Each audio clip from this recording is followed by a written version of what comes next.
Good morning, Stampers. Happy New Year. Um, Welcome to our first Connect to Create for 2023. I'm excited to be here with you again. It's been a nice holiday season, and now we're back to work. So I hope you all had a great Christmas and a wonderful New Year's Eve celebration and New Year's, whatever you do. Maybe you're like me and you just kind of hang at home a lot. Um, and it's a quiet time, sort of a time to chill out. But I'm glad to be here, and I'm glad you're here, whether you're here live at 10 a.m. on Thursday morning, or if you're watching the replay. I'm glad you're here. If this is your first time to Connect to Create is a collaboration between myself, Pat Fairless, from Fairless Stamp and Flair, and my good friend and fellow demonstrator, Kathy Ondas, from Simply Cards by Kathy. And each week it's our goal to bring you a video to share either a technique or a tip or a trick that'll help you in your crafting, your paper crafting particularly. So today I'm going to share with you a technique called smooshing. And there are several different forms of smooshing technique. And I personally have found this one to be the easiest one. So that's the one I'm going to share today. So let's go ahead and get started. All right, what you need for smooshing is a window sheet or some sort of acrylic sheet. And I'm just using one of the pieces that come in the photopolymer stamp sets that we get today. So this is it's a nice size to work with and works well. We also need obviously some cardstock, and you can use either basic white, which is what I'm going to use today, or I also experimented with shimmery white and watercolor paper. And I'm going to show you a couple examples of each of those and why I chose basic white as my favorite. You also need some Stampin' Write markers. Now you need the right Stampin' Write markers, which are water-based inks. The Stampin' Blends are not going to work well for this technique, so it needs to be Stampin' Write markers or a water-based marker and some sort of a spritzer to spritz the water. So normally I show you the technique and then I show you the card. And today I'm going to kind of mix and match with doing that. So this is the first card. I'm not going to make this particular card, but I want to show it to you because I have a sample with each of the three different types of cardstock. This particular one is basic white, simple basic white. And the background we're going to be making is the background you see here, obviously not the stamping. You can stamp anything over it, but it's this background that is smooshing.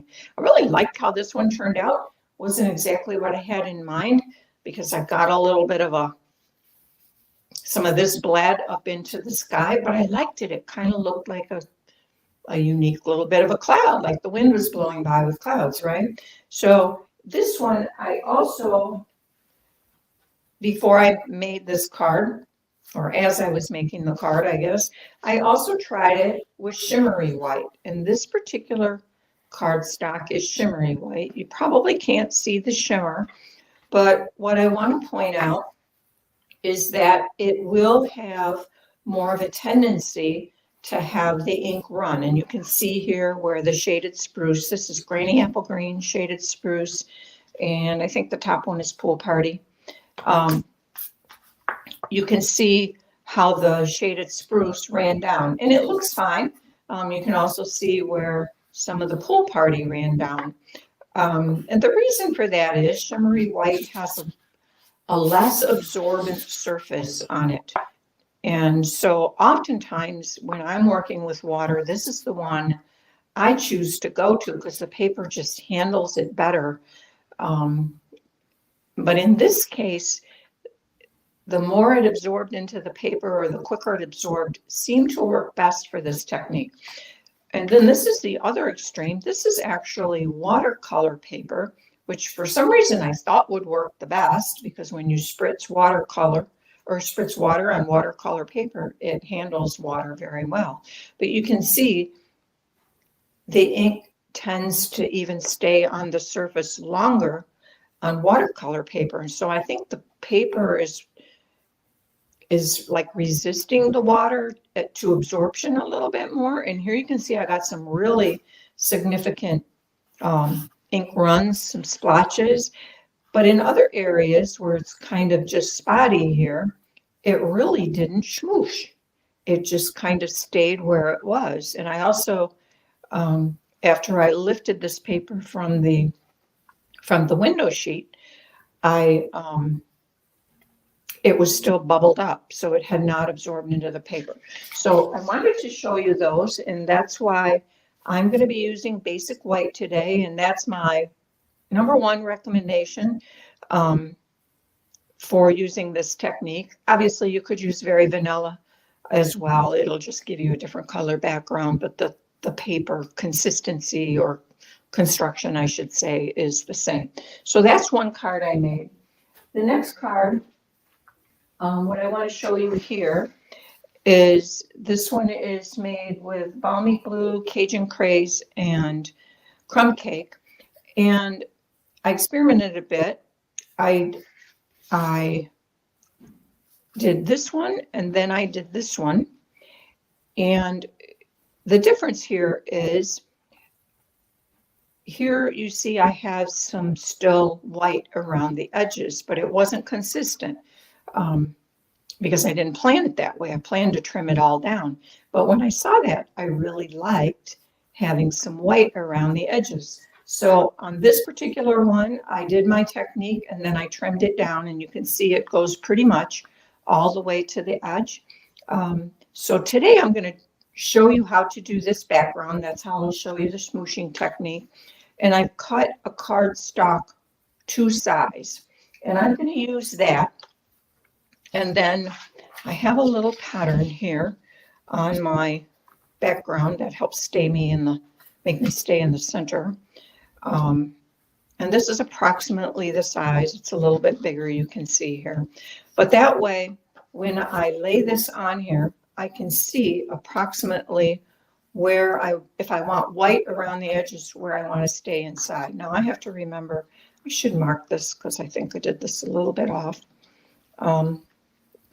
So let me just make a mark here so I know where this is. And I'm going to put ink. I'm going to stay within this particular square over here as I lay my ink down on my sheet.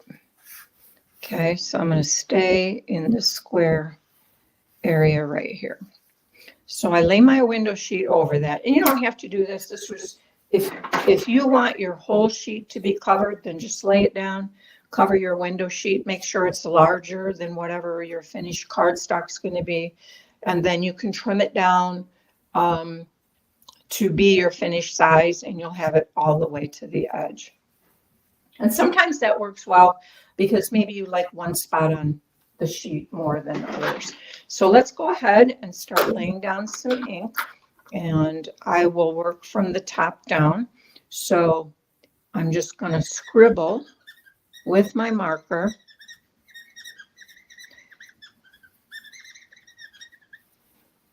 and cover it where I want the ink to be. The Cajun craze was next. And I'm just kind of filling in my case, irregularly along the edges, because I want the edges to kind of be irregular. I didn't want the whole thing covered.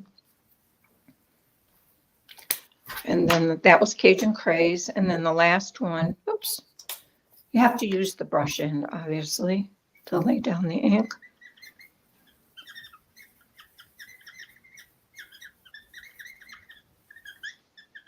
Hear the squeaking? Makes a little squeak, doesn't it?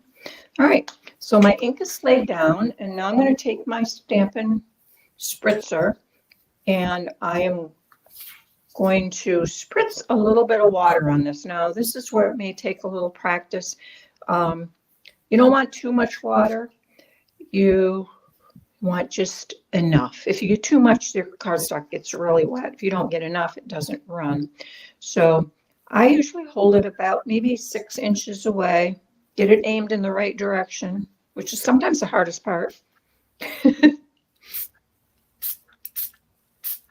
And spritz a couple times and you can kind of see it start to bubble up on the ink.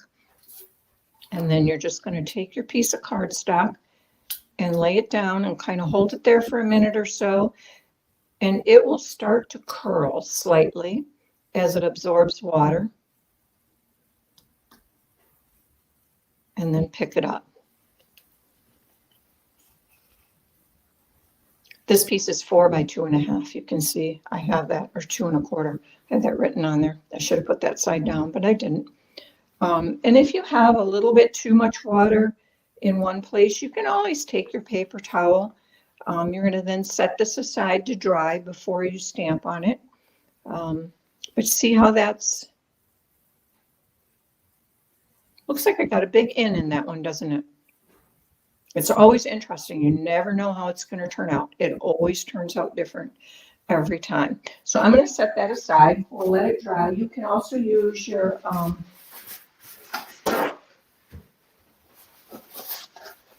what's I going to say,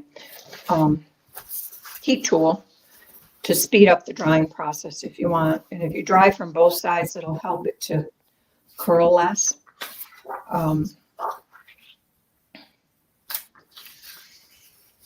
Okay, so now the last card, I'm going to show you the technique once more, and there's something a little bit I wanted to show you here. Again, I'm going to use basic white. This is the card. We'll bring all these back in so you can see them again. But you can see here I kind of have an angle going up, and what you have to remember is when you color on here and you lay this down and you flip it over, your image is going to be mirrored. So if you have a directional kind of a design where you want something to be higher on one side or lower on the other, it has to be reversed on this piece. You can see I didn't think of that the first time I did this, and I knew I wanted the bill going this way, and that's how I drew it on here. But then when I flipped it over and laid it down and I looked at it, I'm like, oh, that wasn't really what I was after. No, I can still use this and make something pretty with it. And I most likely will. This one I have a little bit more water on, and you can see how it makes it blend a little bit more. But down here, again, I didn't get quite enough water probably, but it looks okay because it's sand and this kind of looks like ripples in the water. So I still like it. It's still good to use. So let's go ahead and make the other one. The 4 colors I used here are Crumb Cake, Tahitian Tide, this is Blushing Bride, and this is Highland Heather. So I'm going to color this in. Again, my cardstock here. Did I draw it right this time? Look at that. For once, I've got a 50% on this test today. So let's go ahead and get started. And again, I want my finished piece to have the angle going this way. So here I need to kind of draw it in this direction. So I'm just going to scribble this in. I'm going to stay inside a little bit because I do want some white around the edges. I like that. When you draw something, if you kind of don't like it, you can always take your paper towel and wipe it off.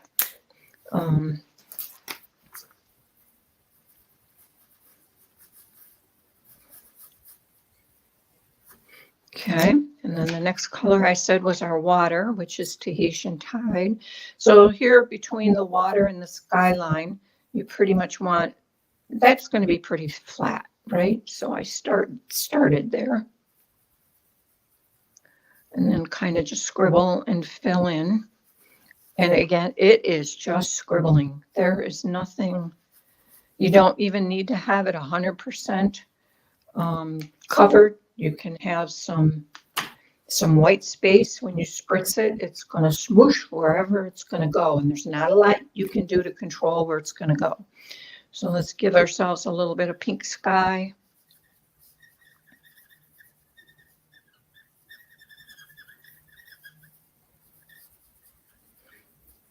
And those two colors can blend wherever you want them, obviously. So I kind of went up and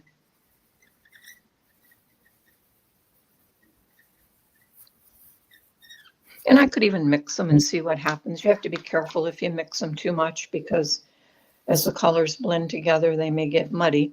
So now let's go ahead and spritz.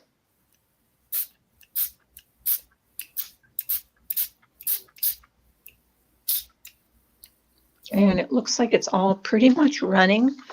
I definitely put more water this time, so let's see how it turns out. This time I'm going to put my dimensions face up so it's not on there and so I can actually use it. All right. And again, this is just plain basic white cardstock. Oh, look how it's smooshed on this side now. It smooshes everywhere. Get that out of the way.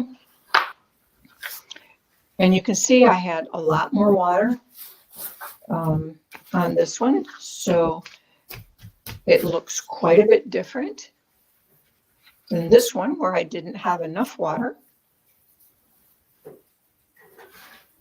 But they're both still usable, right? Here it looks like the lake comes around the edge, and this is just a peninsula out here. So they're going to turn out different every time.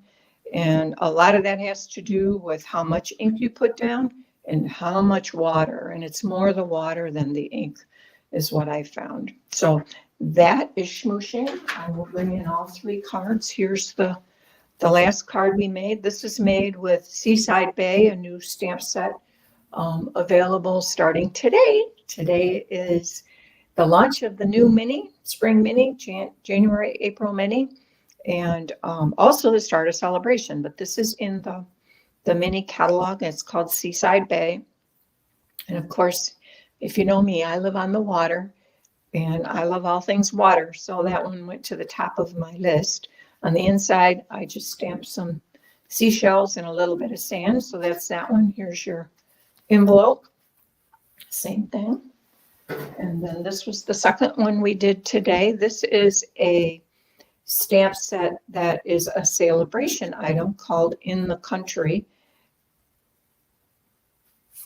And here I just embossed my envelope with the brick and mortar embossing folder, which is what I used here on the background. And I kept the inside very, very simple. What do you do with that? There's nothing really else to, I'm going to stamp the chimney or something. So I just left the layers to do the job for me. So that was my second card. And then the first one that I showed you initially, this is also uses that celebration stamp set, which you can get with a $50 order. And this is the other one, looks like a country lane. And again, I kept the inside very, very simple and embossed the envelope. So those are the three cards today. I hope you like them. You flip my camera back and I hope you enjoyed that. I hope you give it a try. It's really easy. Just don't be too worried about where the ink's going to end up because you really can't control it. So you kind of have to just go with the flow because it's going to flow where the water goes. So I hope you enjoyed that and have a great rest of your week. And Kathy will be back next week with another fun technique for you. Have a great day.